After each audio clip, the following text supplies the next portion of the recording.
Bonsoir Monsieur Rose. Afin que tout le monde sache qui vous êtes, je vais vous demander de vous présenter brièvement s'il vous plaît. Voilà. Moi, c'est Elwan Rose. Je dirigeais le cabinet d'avocats. Il y a de ça 2 semaines encore. Et le problème, c'est que j'ai eu des ennuis avec la justice. Ils m'ont attrapé 2 fois avec de l'argent sale. Parce que je travaillais avec un... Voilà. Et ils m'accusent de plein d'autres faits qui sont avérés un petit peu inexacts. Parce que je n'ai pas fait tout ce qu'ils me reprochent en fait. Bande organisée. Mais qu'est-ce qui vous est reproché par la LSPD, Monsieur Rose? On m'a accusé de diriger une bande organisée, de vendre des armes, de blanchir de l'argent. Enfin, on m'a accusé d'un tas de choses. C'est affolant. On m'a reproché d'avoir de l'argent sale aussi. Qu'on m'a attrapé à plusieurs reprises avec de l'argent sale. Ça, je l'ai pas nié. Donc j'étais aussi au procès, j'ai bien vu qu'effectivement vous l'aviez Ouais. expliqué. Mais comment se fait-il que la LSPD vous reproche ce fait en bande organisée? Mais quelles étaient leurs preuves? Eh ben justement, c'est ça le problème. Ils n'ont pas de preuves. Ils m'ont juste interpellé une fois à la banque, enfin, au garage P2 dans le Nord, avec 2 amis avec qui on se promenait tout simplement. Ils m'ont arrêté devant tous mes amis et ils m'ont traité comme un criminel. J'avais un bracelet électronique, certes, mais donc ils ont eu le droit de me fouiller. J'avais un petit peu d'argent sale, effectivement. Qu'avez-vous pensé, Monsieur Rose, du procès en lui-même et du verdict qui a été rendu par la suite? Que j'ai pensé du verdict. Écoutez, je l'ai trouvé très sévère parce que il y a des gens qui ont détourné des 50 millions de dollars il n'y a pas encore si longtemps et ils sont sortis de prison sans aucun problème. Écoutez, ouais, je préférais rester libre. Je mérite pas une peine aussi sévère, je pense. Donc, j'ai pas envie de passer le reste de ma vie en prison. Vous seriez donc prêt à vous rendre dans le cas où vous obtiendriez une peine aménagée? Une reddition. Euh, Écoutez, j'y réfléchis.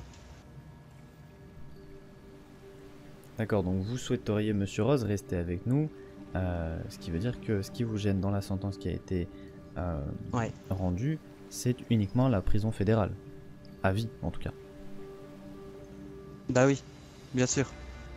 Je pense pas que les faits qui me sont reprochés méritent une fédérale à vie. Je trouve ça injuste. Je n'ai tué personne, que Je je tiens sache. à souligner, Monsieur Rose, le courage dont vous avez fait preuve pour vous défendre seul face à la LSPD et ses avocats. Mais effectivement, je pense que vous comprenez aisément qu'il a été difficile pour vous de vous défendre, étant donné que vous n'aviez rien à présenter aux jurés. Toute votre histoire reposait que sur du vent. Eh ben, c'est bien ça le problème. Et ces gens sont organisés, hein. Et il n'y a aucune information qui a pu aider la LSPD.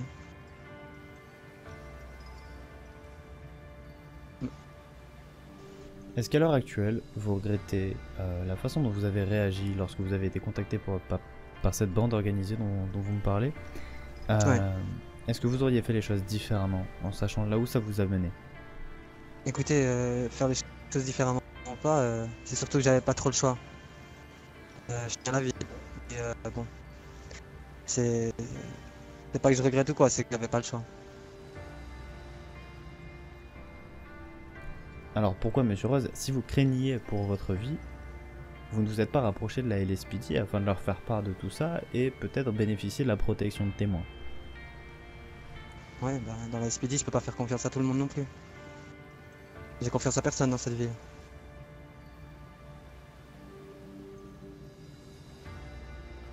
D'accord. Donc vous sous-entendez que dans la LSPD, il y a des personnes corrompues ou c'est juste des personnes en qui vous n'avez pas confiance?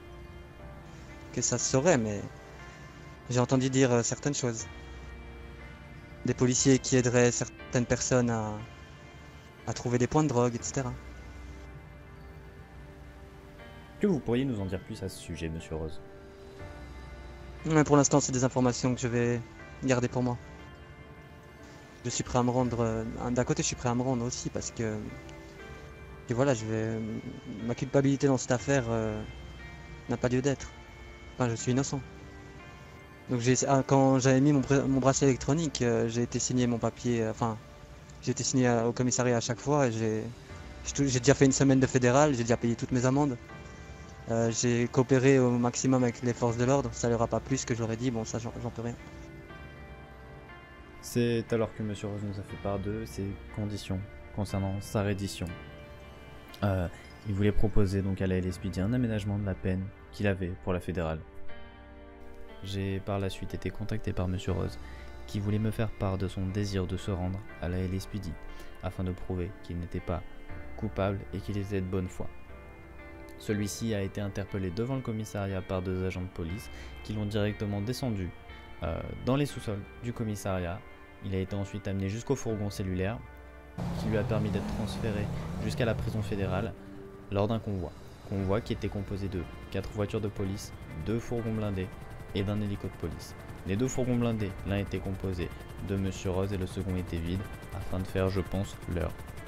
Ce convoi est par la suite donc arrivé à la prison fédérale duquel j'ai réussi à avoir quelques photos et quelques vidéos. Monsieur Rose a été ensuite amené donc en cellule, là où il passera à l'heure actuelle, s'il ne fait pas appel de la décision du tribunal, toute sa vie.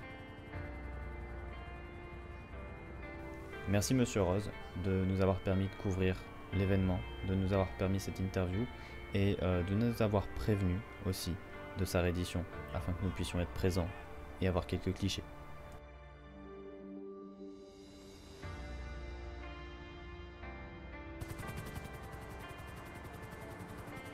Salut. Tu dégages s'il te plaît? Sinon ça va pas faire la même chose, c'est moi qui vais te faire dégager. C'est compris? Tu t'en vas s'il te plaît? Demi-tour.